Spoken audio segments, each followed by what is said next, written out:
इस कार्यक्रम के पुण्यार्चक हैं स्वर्गस्थ श्री नरभेराम गोपाल जी लाधानी एवं भाई श्री स्वर्गीय प्रफुल्ल चंद्र नरभेराम लाधानी और भाभी श्री हंसा प्रफुल्ल चंद्र जी लाधानी की स्मृति में श्री भूपेंद्र भाई लाधानी, शोभाबेन लाधानी, पुत्र एवं पुत्रवधू अतुल लाधानी, शीतल लाधानी, भत्रिज एवं भत्रिज वधू नरेश लाधानी, पूजा लाधानी, पौत्र निहाल लाधानी, केवल लाधानी, पौत्री वंदना लाधानी एवं समस्त लाधानी परिवार, बक्सरा, गुजरात।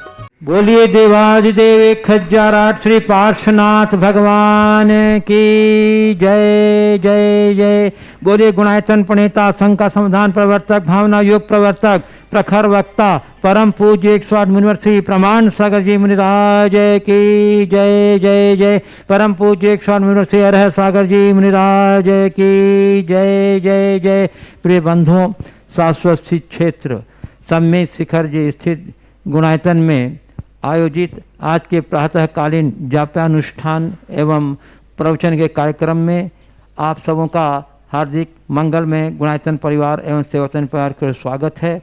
मैं आपको लिए चलूं जाप्यानुष्ठान की ओर। इसके पूर्व हम लोग सभी मिलकर पूज्य देव चरण कमलों में त्रिवार नमोस्तु निवेदित करते हुए उनके मंगल में आशीर्वाद से अपने को अभिषेक करके तात करेंगे। तो हाथ जोड़िए, मस्तक झुकाइए और बोलिए मेरे साथ, नमोस्तु गुरुदेव, नमोस्तु गुरुदेव, नमोस्तु गुरुदेव। हे गुरुदेव, जाप्यानुष्ठान कराकर हम लोगों को हिदायत करें। नमोस्तु गुरुदेव। सबके जीवन में सुख शांति और समृद्धि आए, सभी लोक में शांति हो, महामारी के चपेट में आए लोगों के हृदय में शक्ति बढ़े और विश्व में इस महामारी से शीघ्र मुक्ति हो। इस पूरी भावना के साथ आप सभी शांति मंत्र को दोहराएंगे।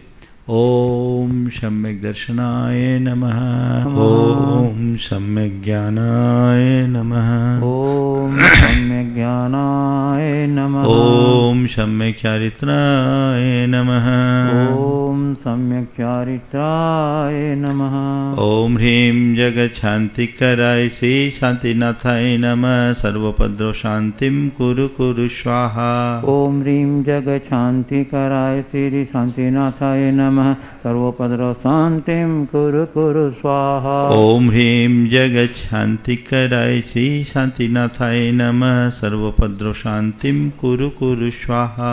ओम ह्रीं जगत् शांतिकराय श्री शांतिनाथाय नमः, सर्वोपद्रव शांतिं कुरु कुरु स्वाहा। ओम ह्रीं जगत् शांतिकराय श्री शांतिनाथाय नमः, सर्वोपद्रव शांतिं कुरु कुरु स्वाहा। ओम ह्रीं जगत् शांतिकराय श्री शांतिनाथाय नमः, सर्वोपद्रव शांतिं कुरु कुरु स्वाहा। ओम ह्रीं जगत् शांतिकराय श्री शांतिनाथाय नमः, सर्वोपद्रव शांतिं कुरु कुरु स्वाहा। ओम ह्रीं जगत् शांतिकराय श्री शांतिनाथाय नमः, सर्वोपद्रव शांतिं कुरु कुरु स्वाहा। ओम ह्रीं जगत् शांतिकराय श्री शांतिनाथाय नमः, सर्वोपद्रव शांतिं कुरु कुरु स्वाहा। ओम ह्रीं जगत् शांतिकराय श्री शांतिनाथाय नमः, सर्वोपद्रव शांतिं कुरु कुरु स्वाहा। ओम ह्रीं जगत् शांतिकराय श्री शांतिनाथाय नमः, सर्वोपद्रव शांतिं कुरु कुरु स्वाहा। ओम ह्रीं जगत् शांतिकराय श्री शांतिनाथाय नमः,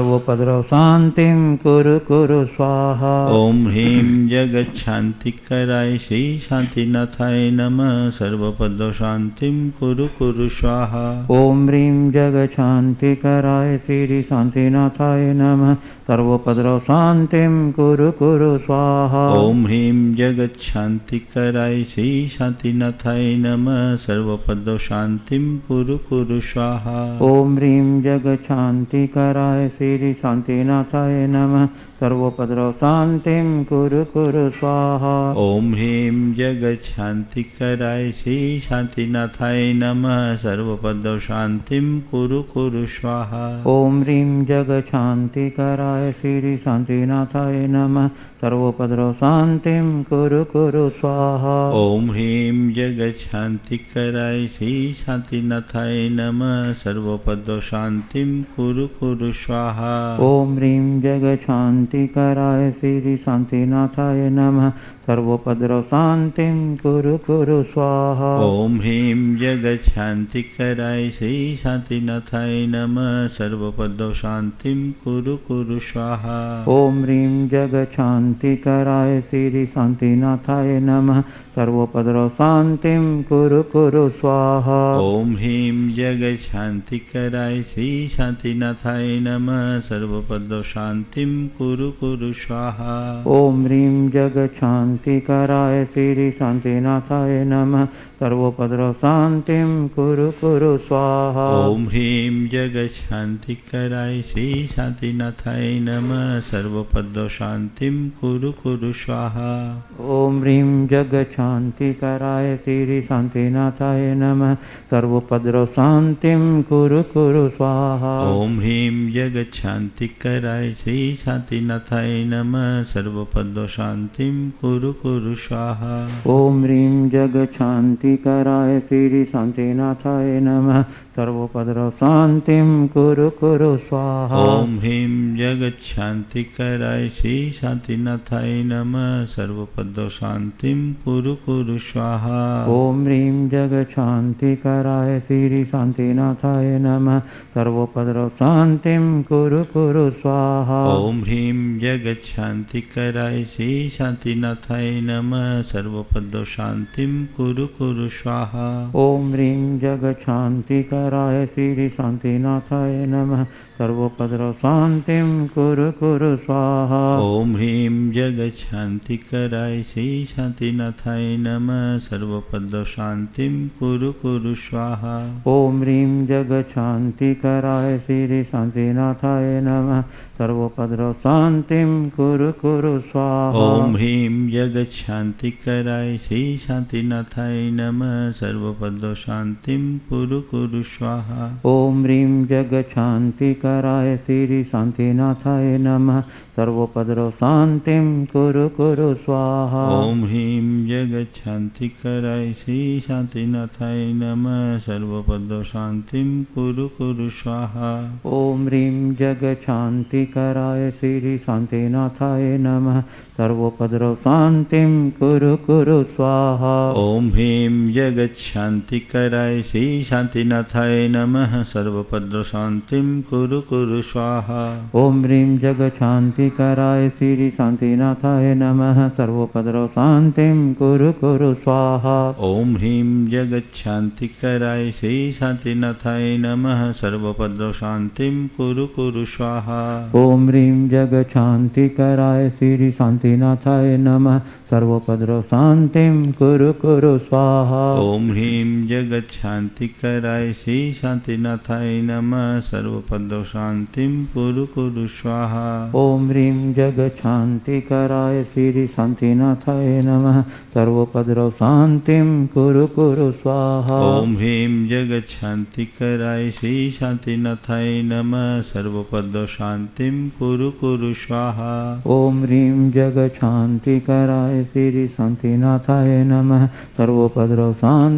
कुरु कुरु स्वाहा। ओम ह्रीं जगच्छान्तिकराय श्री शांतिनाथाय नमः सर्वोपद्रव शांतिं कुरु कुरु स्वाहा। ओम ह्रीं जगच्छान्तिकराय श्री शांतिनाथाय नमः सर्वोपद्रव शांतिं कुरु कुरु स्वाहा। ओम ह्रीं जगच्छान्तिकराय श्री शांतिनाथाय नमः सर्वोपद्रव शांतिं कुरु कुरु स्वाहा। ओम ह्रीं जगच्छान्तिकराय श्री शांतिनाथाय नमः सर्वोपद्रव शांतिं कुरु कुरु स्वाहा। ओम ह्रीं जगच्छान्तिकराय श्री शांतिनाथाय नमः सर्वोपद्रव शांतिं कुरु कुरु स्वाहा।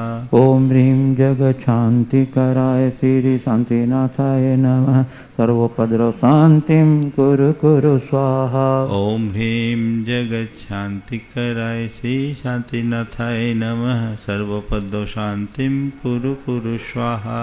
ओम ह्रीं जगच्छान्तिकराय श्री शांतिनाथाय नमः सर्वोपद्रव शांतिं कुरु कुरु स्वाहा। ओम ह्रीं जगच्छान्तिकराय श्री शांतिनाथाय नमः सर्वोपद्रव शांतिं कुरु कुरु स्वाहा। ओम ह्रीं जगशान्तिकराय श्री शान्तिनाथाय नमः।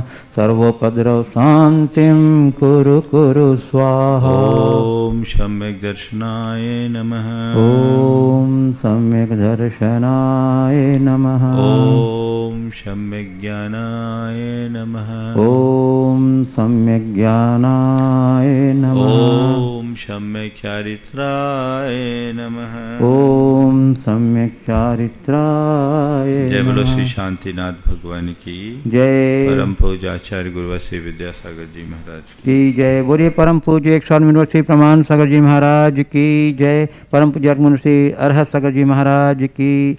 प्रिय बंधुओं, शाश्वत क्षेत्र में शिखर जी में जिन धर्म की युगांतकारी प्रभावना करने वाला आयतन गुणायतन जो विश्व के अनुपम कृति के रूप में शीघ्र ही साकार होने जा रहा है, आवश्यकता है आपके सक्रिय सहयोग एवं सहयोग की।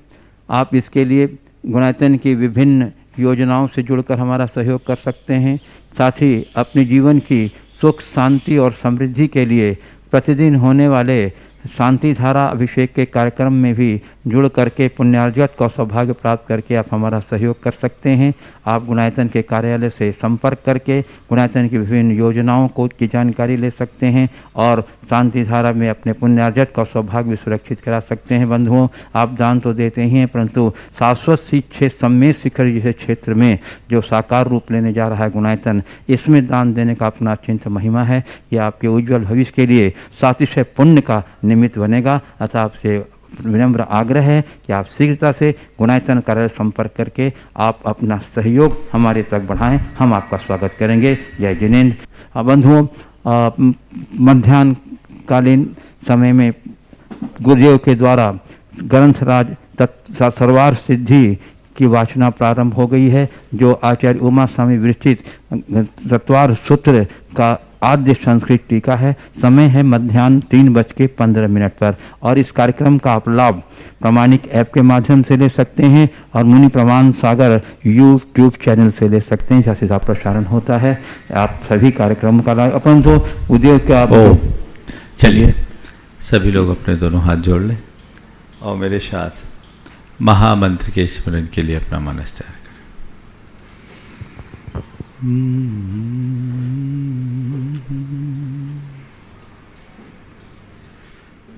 इळमो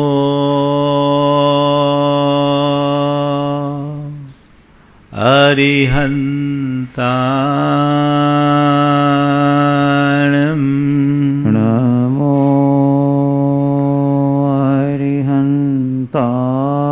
अरिहन्ताणं।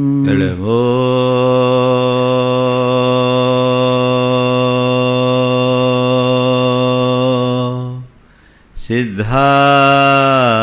सिद्धाणं नमो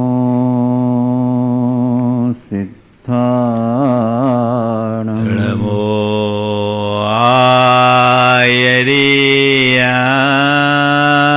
आयर्याणं नमो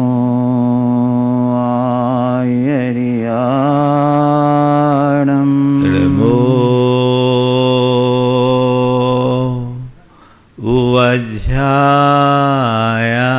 वज्रायाणं नमो वज्रायाणं। नमो लोये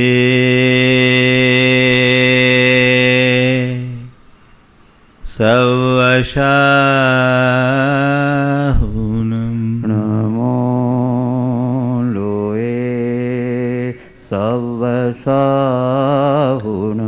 एषो पञ्चनमोयारो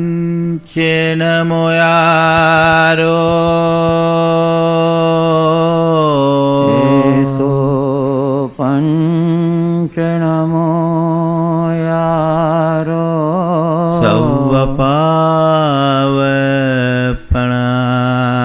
सवपावपणाशिनो सर्वपावपणाशिनो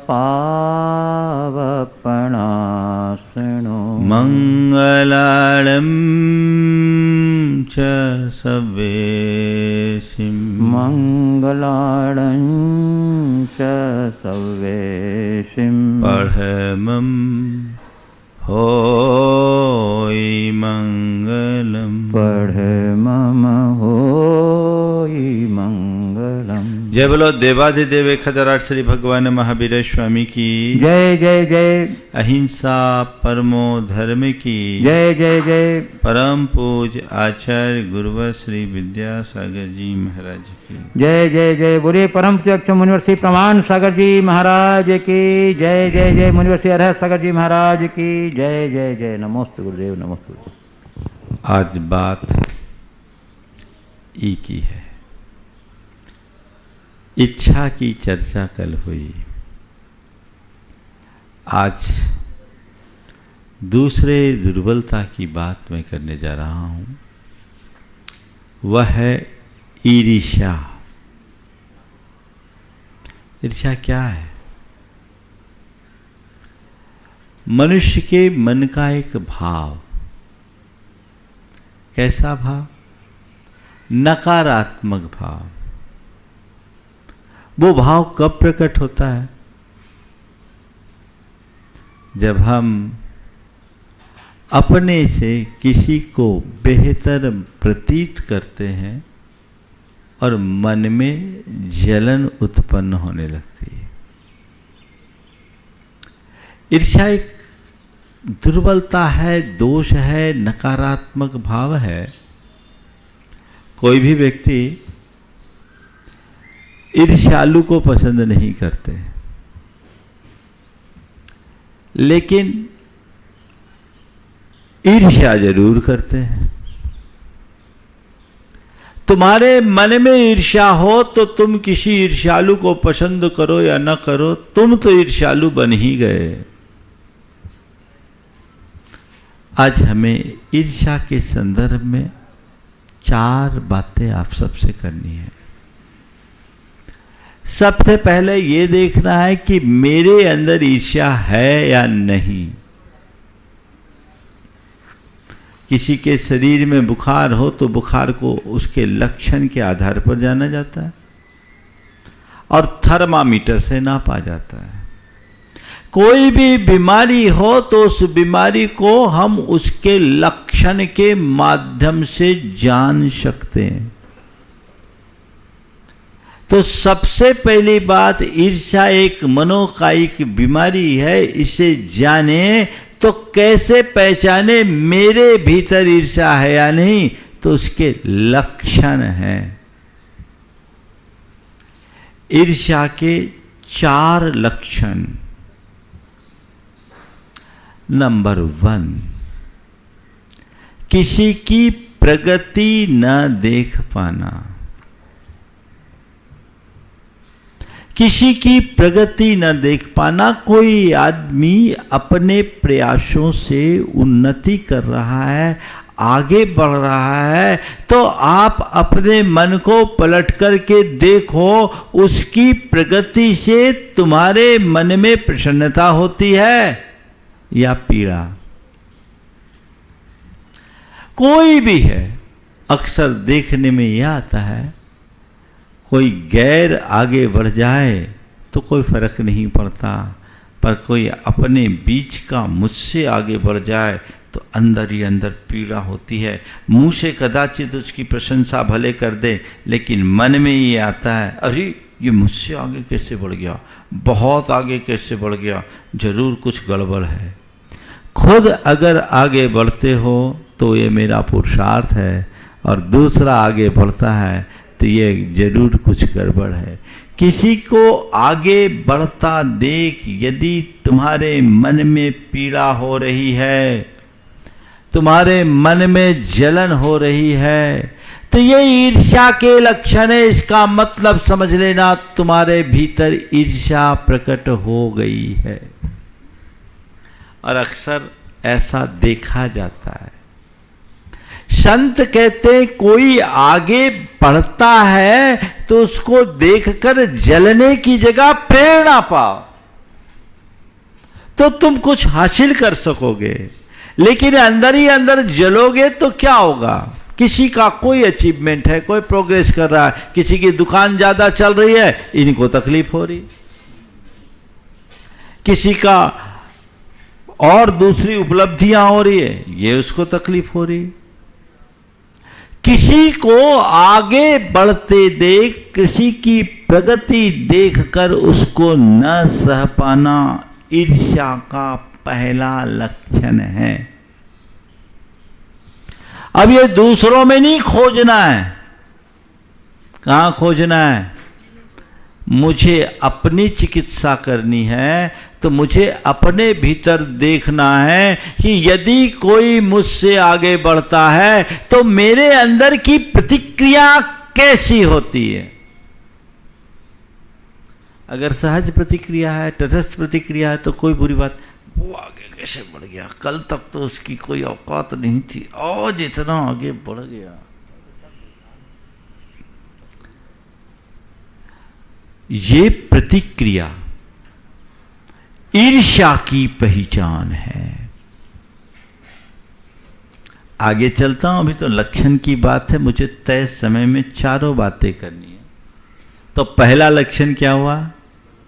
किसी की प्रगति न सह पाना, किसी की उपलब्धियों को न देख पाना, है ना।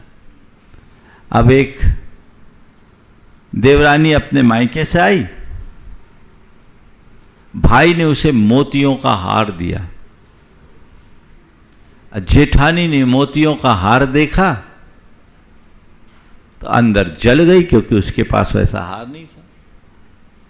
अब जेठानी के सामने देवरानी मोतियों का कीमती हार पहने तो जेठानी को बर्दाश्त कैसे हो।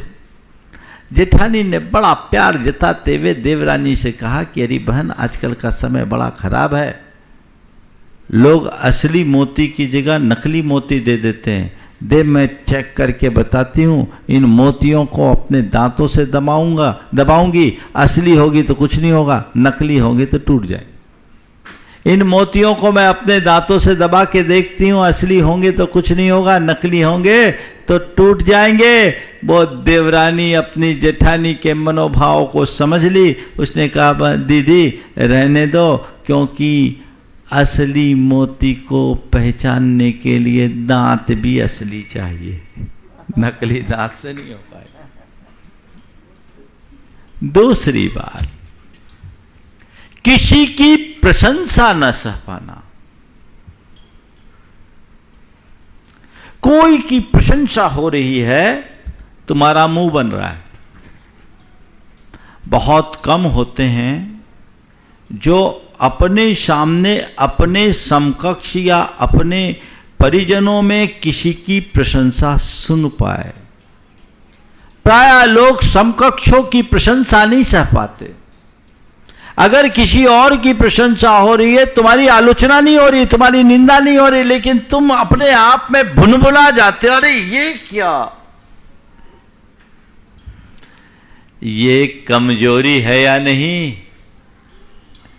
किसी की प्रशंसा हो और तुम्हारा मुंह बने, समझना अंदर आग लगी हुई है।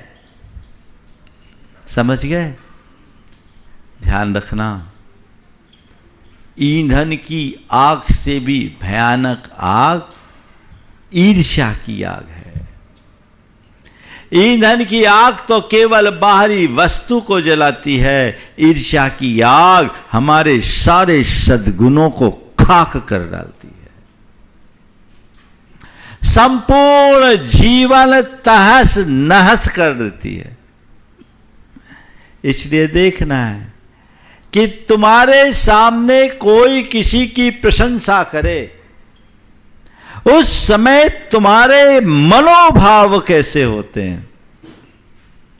अगर मुंह बन रहा है तो ईर्ष्या है, और किसी की प्रशंसा सुन करके तुम्हारे मन में प्रसन्नता है या सहजता है, तो ये मान करके चलना आप एक अच्छे इंसान की श्रेणी में आने लायक हो। प्रशंसा को सहने की कोशिश कीजिए। तीसरी बात, अपनी अयोग्यता और अपात्रता की अनदेखी कर सामने वाले पर पक्षपात का आरोप लगाना, ये भी ईर्ष्या के लक्षण है, ईर्ष्यालु की पहचान। पांचों उंगली तो समान नहीं होती, हर व्यक्ति को उसकी योग्यता के अनुरूप सम्मान मिलता है।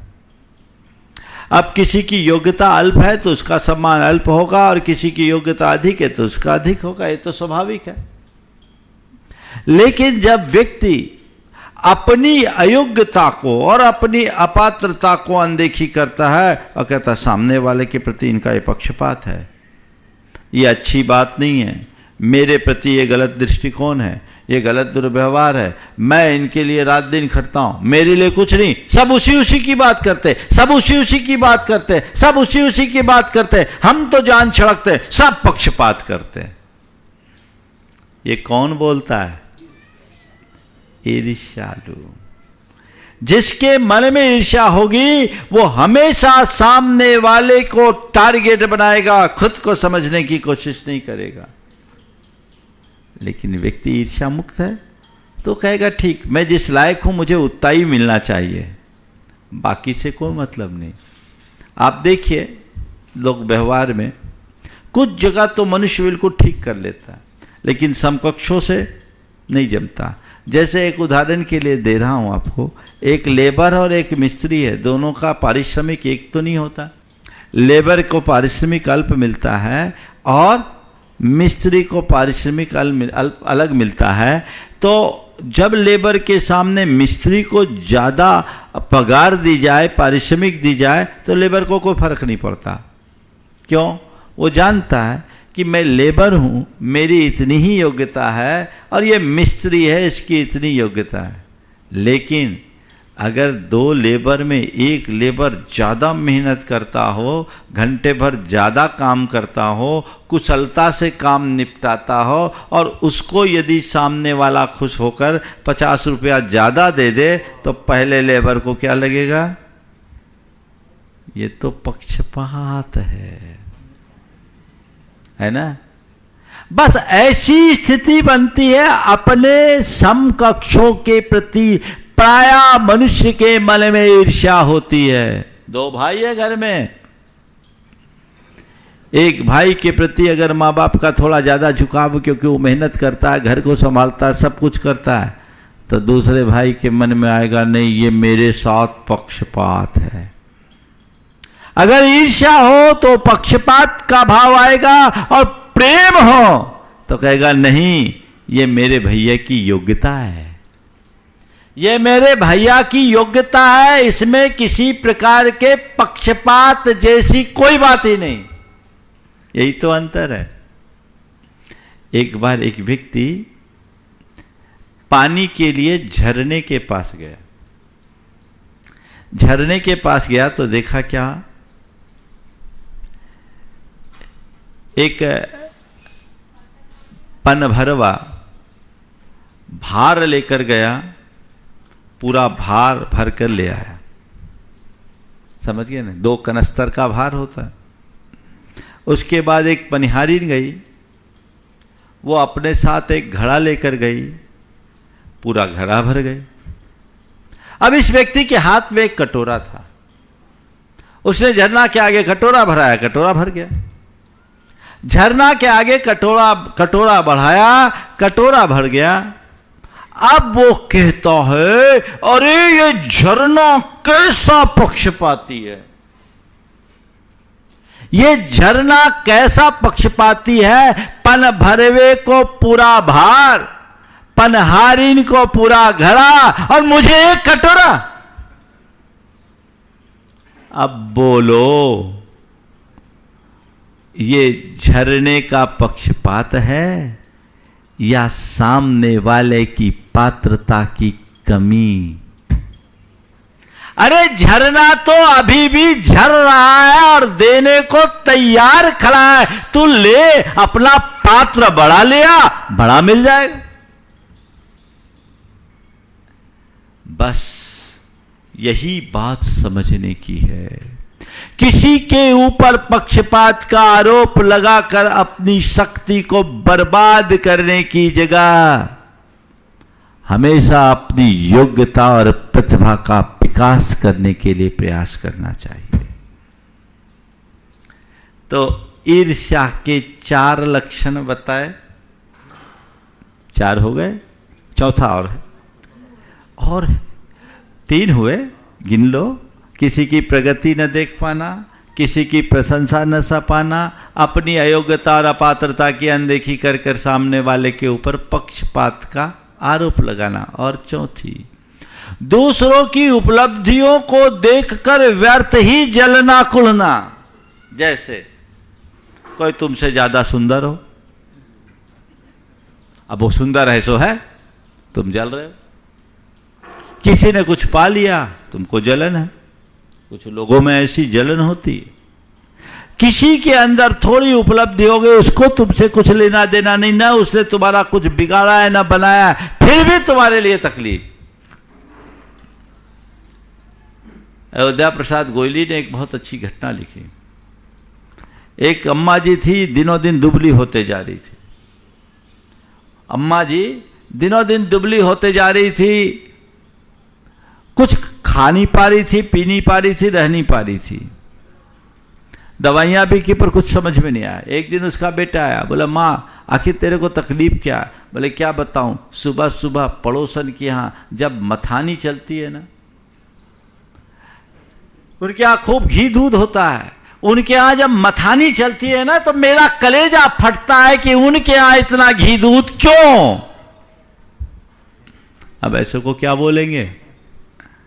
ये तो केवल एक उदाहरण है, पर उदाहरण नहीं, तुम्हारी मानसिकता की अभिव्यक्ति है। तब ये चारों लक्षण है ना, अब ये क्यों आते हैं? ये बीमारी आती क्यों है? इसका कारण, दूसरी बात तो इसके 4 कारण भी बता देता हूं। सबसे पहली बात अहमन्यता। अहमन्यता मतलब जो कुछ हूं बस मैं ही हूं, यह अहमन्यता है।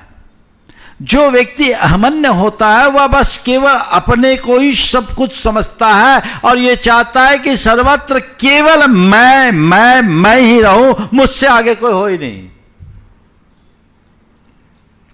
और जब अहमन्य व्यक्ति के आगे कोई आता है तो उसका कलेजा फटना शुरू कर जाता है, उसके अंदर ईर्ष्या की आग लगती है और उस ईर्ष्या से प्रेरित होकर के वह उसके पीछे पड़ जाता है। वो कभी किसी को एक्सेप्ट नहीं कर सकेगा। ये अहमन्यता हमारे जीवन की एक बहुत बड़ी दुर्बलता है। वो कभी भी उसे सही ढंग से ले ही नहीं पाएगा। हर बात में बस मैं और मेरा मैं ही सब कुछ है। ये मनुष्य को कहीं का भी नहीं छोड़ता है। अपने मन को पलट कर देखना, जिनके आगे तुम्हारा अहम होता है, तुम जिनसे अपने आप को सुपीरियर साबित करने की कोशिश करते हो, उसकी प्रगति तुम कभी नहीं सह सकोगे, उसकी प्रशंसा तुम कभी नहीं सुन सकोगे और उसको देखकर हमेशा जलोगे, कुढ़ोगे। मैं आपको एक बात बता रहा हूं।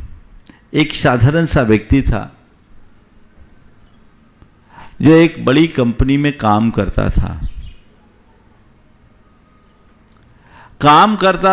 ईमानदार आदमी था, निष्ठापूर्वक काम करने वाला, लेकिन वो व्यक्ति साल में 5-10 लाख रुपया दान कर देता था।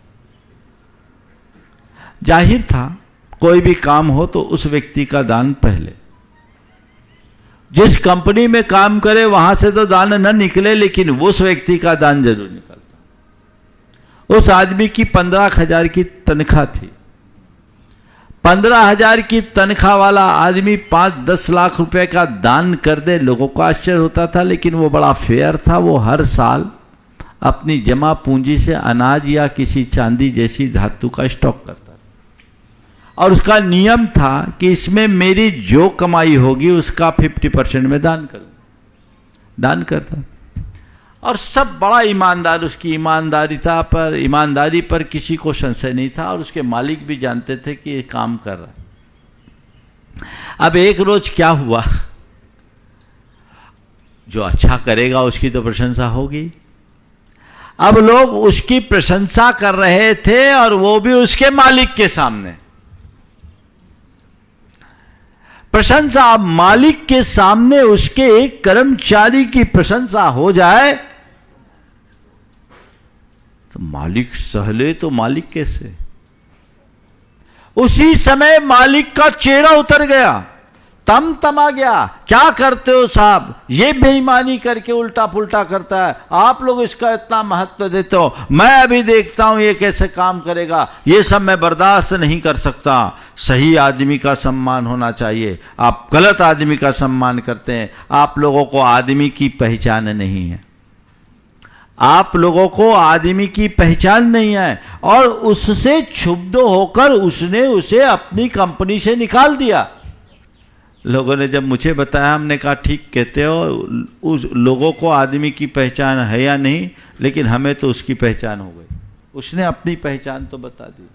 उस व्यक्ति को जब निकाला गया, उसने अत्यंत विनम्रता से कहा, ठीक है आप मुझे निकाल रहे हो, मेरे पिताजी ने मुझे केवल एक ही बात कही थी कि बेटा, इस परिवार ने हमें आफत की घड़ी में सहायता दिया है।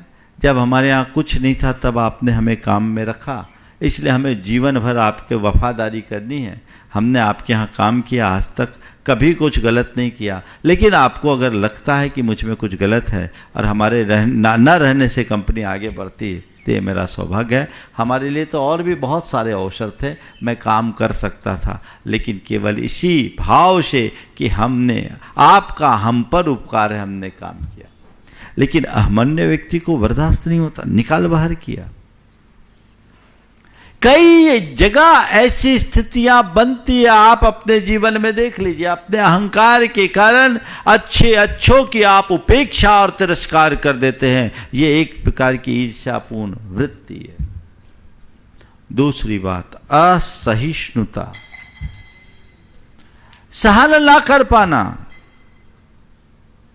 किसी के गुण को नहीं देख पाना, असहनशील बनना, चीजों को पचाने की सामर्थ्य नहीं रखना, बर्दाश्त नहीं कर पाना, यह असहिष्णुता मनुष्य को ईर्ष्यालु बनाती है।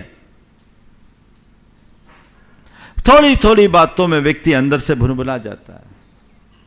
तो दूसरा कारण असहिष्णुता है। मैं ज्यादा व्याख्या नहीं कर रहा हूं, मुझे आगे जाना और बहुत सारी बातें आज करनी है ना। तो जिसको तौला जाए, जिसको मापा जाए, उसकी तुलना होती है। भैया तुम तुलना किसकी कर रहे हो,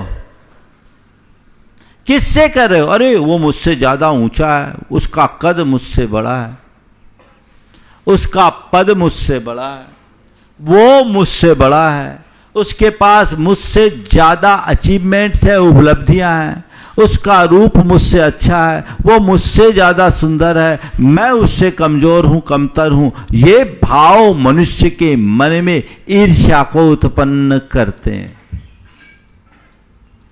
अरे भाई, ये जो चीजें मापे जा रही है, जो चीजें तौली जा रही है, वो तुम कहां, उनसे तुम अपनी तुलना क्यों कर रहे हो? तो अपने आप को उसके अनुरूप क्यों समझ रहे हो? उसका अपना मूल्यांकन उससे क्यों कर रहे हो? जब तक ऐसी दृष्टि रहेगी, ईर्ष्या पनपते रहेगी।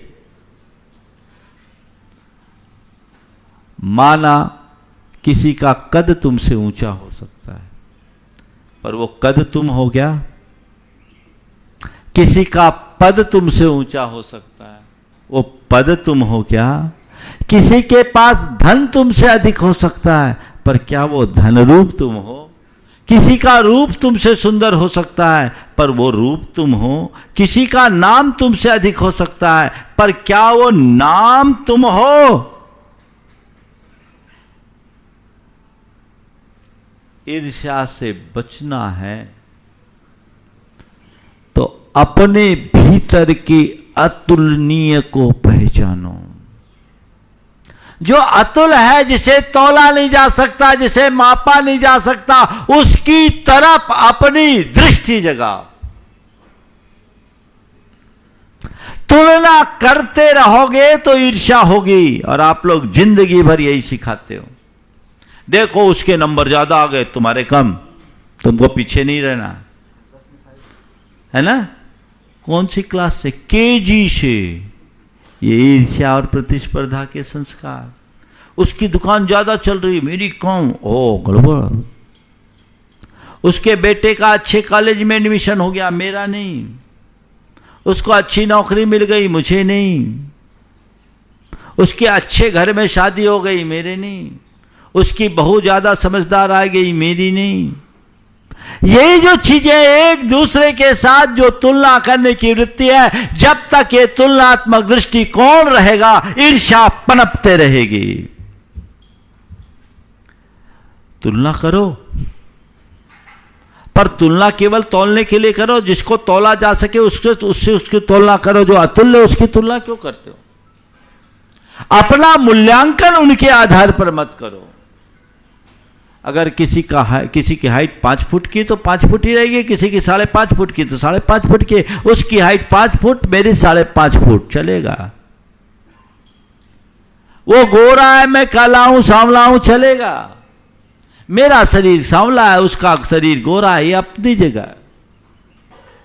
ये बाहर की चीजें हैं, इनमें तुलना करो तो केवल बाहरी व्यवहार के लिए करो। उसको अपने ऊपर हावी मत होने दो और उससे अपना मूल्यांकन मत करो। यदि उन सब चीजों से अपना मूल्यांकन करोगे तो तुम उसको तद्रूप मानने लगोगे, स्वयं को तद्रूप मानने लगोगे और जीवन भर दुखी रहोगे और इससे अपने आप को ईर्ष्या मुक्त नहीं कर सकोगे। ईर्ष्या से मुक्ति अभी थोड़ी देर बाद चर्चा करूंगा। आध्यात्मिक दृष्टि लाकर कैसे की जाती है, पर इसके परिणाम की थोड़ी सी चर्चा और कर लो, तब चारों बातें होंगी। ईर्ष्या के लक्षण, ईर्ष्या का कारण, ईर्ष्या का परिणाम क्या है? वैर,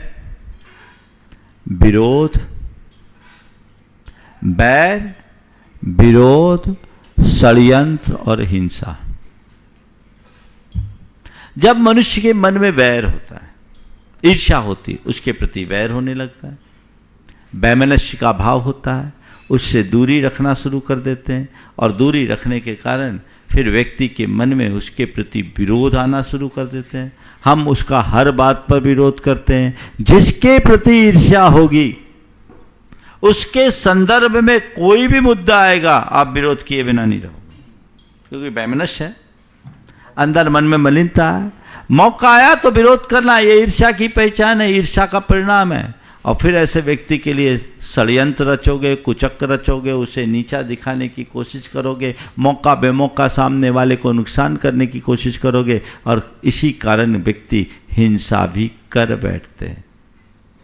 ये बाहरी परिणाम है। भीतरी परिणाम क्या है? ऐसे व्यक्ति की खुद की प्रगति अवरुद्ध हो जाती है, उसकी उन्नति वहीं रुक जाती है, क्योंकि वो जो शक्ति अपने विकास में लगाए वो सामने वाले को रोकने में लगाता है। यहां अपनी शक्ति बिल्कुल प्रगति को रोक देती है। कुरल काव्य में लिखा है कि जो व्यक्ति ईर्ष्या में जीते हैं उनके घर से लक्ष्मी अपनी बड़ी बहन दरिद्रता को उनकी देख रेख में सौंप कर चले जाती है। जो व्यक्ति ईर्ष्या करते हैं उनके घर से लक्ष्मी अपनी बड़ी बहन दरिद्रता को उनके देख रेख में छोड़ करके चले जाती है। अरे ईर्ष्या करके तुम दूसरों के प्रति इस तरह की प्रवृत्ति करने की जगह अपने आप को बचाने की कोशिश करो, अपने आप को संभालो। हमेशा अपनी शक्ति दूसरे की लाइन को छोटी करने में लगाने की जगह खुद की लाइन लंबी करने में लगाओ, तो जीवन में कुछ कर पाओगे। तो ईर्ष्या के लिए ये परिणाम है। तुम्हारी प्रगति रुकेगी, तुम्हारी मानसिकता बिगड़ेगी और तुम्हारा व्यक्तित्व उथला बना देगी। इनसे बचे कैसे, उसके लिए भी 4 बातें ही करूंगा। सबसे पहली बात, आध्यात्मिक दृष्टि रखें। जब तुम्हारी दृष्टि में तुम्हारा आध्यात्मिक स्वरूप होगा तो तुम्हारे मन में कभी किसी से ईर्ष्या होगी नहीं। क्यों? क्योंकि तब तुम वो होगे नहीं जो तुमने अपने आप को मान रखा और जिससे तुम औरों की तुलना कर रहे हो। तुम क्या हो उसे तो पहचानो। ये कद तुम्हारा नहीं, ये पद तुम्हारा नहीं, ये वैभव तुम नहीं, ये संपत्ति तुम्हारी नहीं। तुम क्या हो? बस तुम हो। तुम एक आत्मा हो, विशुद्ध आत्मा हो। और जैसे तुम हो वैसे ही सब है। तुम में और औरों में कोई अंतर नहीं, एक प्रदेश मात्र का भी अंतर नहीं। ये दृष्टि अपने अंदर जगानी चाहिए, यथार्थ है। बाहर के संयोगों से कोई ज्यादा संपन्न और विपन्न हो सकता है, लेकिन आत्मगुणों की दृष्टि से देखा जाए तो सब समान है। वहां क्या ईर्ष्या? ये आध्यात्मिक दृष्टि अपने भीतर विकसित कीजिए। ईर्ष्या का भाव कभी प्रकट नहीं होगा। आध्यात्मिक सोच को जगाए बिना हम अपने अंदर की दुर्बलताओं को दूर कर भी नहीं सकेंगे। बाहर की चीजें तो केवल बाहर की है, मुझे अपने भीतर के तत्व को पहचानना है। तो जो सच्चे अर्थों में आत्मदृष्टा होते हैं उनके हृदय में ईर्ष्या नहीं पनपती। वो अपने जीवन को उसी अनुरूप आगे बढ़ाते हैं। तो आध्यात्मिक दृष्टि किसमें क्या भेद करे, सब समान। ये समत्व की भावना विकसित होती है और इससे हमारे चेतना का स्तर ऊंचा उठता है। तो पहली बात आध्यात्मिक दृष्टि। दूसरी बात सकारात्मक सोच।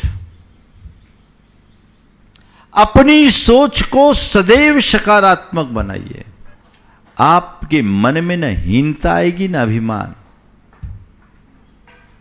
अपने अंदर स्थिरता बनेगी। मैं जो हूं मेरे लायक ठीक है, उसमें कुछ भी गलत मत सोचिए। यदि कोई आपसे आगे बढ़ रहा है, आपकी सोच सकारात्मक होगी, आपको खुशी होगी। चलो आज मेरा पड़ोसी आगे बढ़ा। एक व्यक्ति है, उसके पड़ोसी का लड़का जो बड़ा साधारण था, पिता नौकरी करता था, बेटा आईएएस बन गया। बेटा आईएएस बन गया और देखो 2 पड़ोसी थे उसके आजू बाजू के और दोनों की अलग अलग प्रतिक्रिया। एक का पड़ोसी आईएएस बना, बगल में जिसका घर था, जब जरूरत पड़ती थी वो उसको सहयोग भी किया करता था और बड़ा अच्छा रिलेशन था, क्योंकि वो पड़ोसी बड़ा उदार चित्त था। जब उसके बेटे का समाचार मिला कि बेटा आईएएस बना, खुद वो आगे होकर उसको बधाई देने के लिए गया। बोला बहुत अच्छा, मुझे खुशी है कि आज तुम्हारा बेटा आईएएस बना। मुझे लगता है ये तुम्हारा ही नहीं, हमारा बेटा भी आईएएस बना है। मुझे बहुत खुशी है इस बात की कि मेरा बेटा आईएएस बना है। ये एक प्रतिक्रिया। और दूसरा जो था वो हमेशा इसको बहुत हीन दृष्टि से देखा करता था और इसका तो कुछ होगा ही नहीं, इसकी औकात क्या है, और उसे दबाने की कोशिश करता था। वो आदमी अपने आप पे बहुत सरल था, विनम्रता से उसकी बात सुन लेता था। लेकिन जैसे ही मालूम पड़ा ये आईएएस बन गया, अब मन में बेचैनी, अरे इसका बेटा आईएएस बन गया, अब तो ये हमको परेशान करेगा, मेरे अब तक के व्यवहार को नुकसान करेगा। मुझे कुछ ऐसा जुगत करना चाहिए कि आईएएस बन भी गया तो इधर उसकी पोस्टिंग नहीं हो, दूर दराज में पोस्टिंग हो। वो उल्टा सोचना शुरू कर दिया। खेल किसका है? सोच का। तो तुम एक ही घटना को अलग अलग तरीके से सोच सकते हो और उसके अलग अलग परिणाम होंगे। यदि तुम्हारी सोच सकारात्मक होगी तो कभी किसी के प्रति ईर्ष्या प्रकट नहीं होगी, और सोच नकारात्मक होगी तो तुम्हारे मन में ईर्ष्या ही भरेगी। तो हमेशा चलो मैं नहीं तो वो तो सही, पर ईर्ष्यालु कहता अगर मैं नहीं तो तुम भी नहीं, है ना, हम भी खेलेंगे नहीं तो खेल बिगाड़ेंगे। वो बचपन में ही कहा करते थे, है ना। तो ये जो चीजें हैं ये ठीक नहीं, ये नकारात्मक सोच की अभिव्यक्ति है। नकारात्मकता से अपने आप को बचाइए, सोच को सकारात्मक बनाइए। हर बात को चलो मैं नहीं तो वो सही, अपनी लाइन को लंबी करने में शक्ति लगाओ ना। अगर आपके अंदर सकारात्मकता है तो किसी को आगे बढ़ते देखकर आप खुद आगे बढ़ने की प्रेरणा लोगे, और अगर नकारात्मक सोच है तो उसको आगे बढ़ता देखकर अपनी छाती पीटोगे। अरे भाई, किसी को आगे बढ़ते देखकर छाती पीटकर क्या होगा? उससे प्रेरणा लेकर तुम अपनी शक्ति लगाओ, तुम भी आगे बढ़ जाओ। तुम्हें कौन रोका? अपनी योग्यता और प्रतिभा का विकास करो। ध्यान रखना, सकारात्मक सोच के लोग जीवन को निखारते हैं और नकारात्मक सोच से जीवन बिगड़ता है। सकारात्मक सोच वालों की शक्ति केवल जीवन को आगे बढ़ाने में होती है। वो अपनी प्रतिभा को, अपनी योग्यता को निरंतर परिष्कृत करते रहते, निखारते रहते। लेकिन नकारात्मक सोच के लोग अपनी सारी ऊर्जा नकारात्मक दिशा में लगाकर अपनी योग्यता और प्रतिभा को कुंठित कर देते हैं। वे वहीं कुंद हो जाते हैं, वे अपनी प्रगति को रोक देते हैं। सोच को बदलिए। तीसरी बात, गुणग्राही दृष्टि रखे। सामने वाले के गुण को ग्रहण करने की कोशिश करे। अगर आपकी दृष्टि गुणग्राही होगी तो आपके मन में किसी के प्रति कभी ईर्ष्या नहीं पनप पाएगी। हर व्यक्ति की अच्छाई को ग्रहण करने की कोशिश कीजिएगा, और जब आपकी दृष्टि गुणग्राही होगी तो सामने वाले की आप प्रशंसा करेंगे, बुराई नहीं कर पाएंगे। आपके हृदय में ईर्ष्या कभी पनपेगी नहीं। और नंबर 4, प्रेम और आत्मीयता को अपने जीवन का आदर्श बनाए। आत्मीयतापूर्ण संबंध बनाने की कोशिश कर, हर किसी के साथ प्रेम और आत्मीयता का संबंध बनाए, और किसी की अच्छाई देखे उसकी प्रशंसा करे, प्रोत्साहन दे, प्रेरणा दे। मन में कभी ईर्ष्या उत्पन्न नहीं होगी। और 2 मिनट में ये तो खुद के अंदर की ईर्ष्या से बचने के उपाय मैंने बताए। अगर मेरे प्रति किसी के मन में ईर्ष्या है तो मैं क्या करूं? ये भी है ना। वो तुमसे जितना ईर्ष्या करे तुम उसके प्रति उतने सकारात्मक रहो, प्रेमपूर्ण संबंध रहो। रविन्द्रनाथ टैगोर को जब नोबेल प्राइज मिला, पूरे देश से उन्हें बधाइयाँ मिली, प्रशंसा पत्र मिले। उनका एक पड़ोसी था जो इस बात को लेकर बहुत जलता था। वो उनका ईर्ष्यालु था और वो सब में यही कहता रहता था, ये तो किसी तरह की चमचागिरी करके कर लिया, ये कोई नोबेल प्राइज के लायक थोड़ी है। रविन्द्रनाथ टैगोर सुबह भ्रमण के लिए जाया करते थे। एक रोज़ सीधे भ्रमण करके उसके घर पहुंच गए, चरण छुए और कहा, आशीर्वाद चाहता हूं, आपकी कृपा से मुझे नोबेल प्राइज मिला। सुनकर के सामने वाला हतप्रभ रह गया, वो पानी पानी हो गया। बोले, अरे ये इतना ऊंचा व्यक्ति, मैं जिसके बारे में इतना उल्टा सोचता था, इतनी ऊंचाई को छूने के बाद भी इसके अंदर इतनी विनम्रता है। अरे भाई माफ करना, वाकई में तुम ही नोबेल प्राइज के लायक हो। एक बात सदैव ध्यान रखना, नकारात्मकता से नकारात्मकता बढ़ती है, घृणा घृणा को बढ़ाती है, और प्रेम से ही प्रेम का विस्तार होता है। अगर हम इसे वैज्ञानिक दृष्टि से कहें तो हम लॉ ऑफ अट्रैक्शन के नियम के अनुसार यदि किसी के प्रति हम द्वेष का भाव रखेंगे तो हमारे अंदर द्वेष बढ़ेगा। वो मेरा ईर्ष्यालु हो, वो ईर्ष्यालु, ये दिमाग में रहेगा तो वो नेगेटिव संस्कार तुम्हारे ऊपर हावी होंगे, उसकी वृद्धि होगी। अगर ईर्ष्यालु के प्रति भी प्रेमपूर्ण भाव तुम्हारे मन में हो, सद्भाव हो, तो तुम निश्चित रूप से अपने अंदर की सकारात्मकता को बढ़ा सकोगे। समय आप सबका हो गया है, इसलिए अधिक विस्तार न देते हुए मैं यहीं पर विराम लूँगा। जैसा आपको सबको बताया गया, सर्वार्थ सिद्धि की कक्षा मध्याह्न में प्रारंभ की गई है। वो तत्वार्थ सूत्र की जिसे विस्तृत व्याख्या जाननी है और सिद्धांत का जिनके मन में ज़्यादा सिद्धांत के प्रति रुचि है वो उसका लाभ ले, ताकि ये जीवन के लिए एक उपलब्धि हो सके। समय आपका हो गया, यहीं पर विराम। बोलिए परम पूज्य आचार्य गुरुवर श्री विद्यासागर जी महाराज। बोलिए परम पूज्य 108 मुनिवर श्री प्रमाण सागर जी महाराज की जय। मुनिवर श्री अरह सागर जी महाराज की जय। इस कार्यक्रम के पुण्यार्चक थे स्वर्गस्थ श्री नरभेराम गोपाल जी लाधानी एवं भाई श्री स्वर्गीय प्रफुल्ल चंद्र नरभेराम लाधानी और भाभी श्री हंसा प्रफुल्ल चंद्र जी लाधानी की स्मृति में श्री भूपेंद्र भाई लाधानी, शोभाबेन लाधानी, पुत्र एवं पुत्रवधू अतुल लाधानी, शीतल लाधानी, भत्रिज एवं भत्रिज वधू नरेश लाधानी, पूजा लाधानी, पौत्र निहाल लाधानी, केवल लाधानी, पौत्री वंदना लाधानी एवं समस्त लाधानी परिवार, बक्सरा, गुजरात।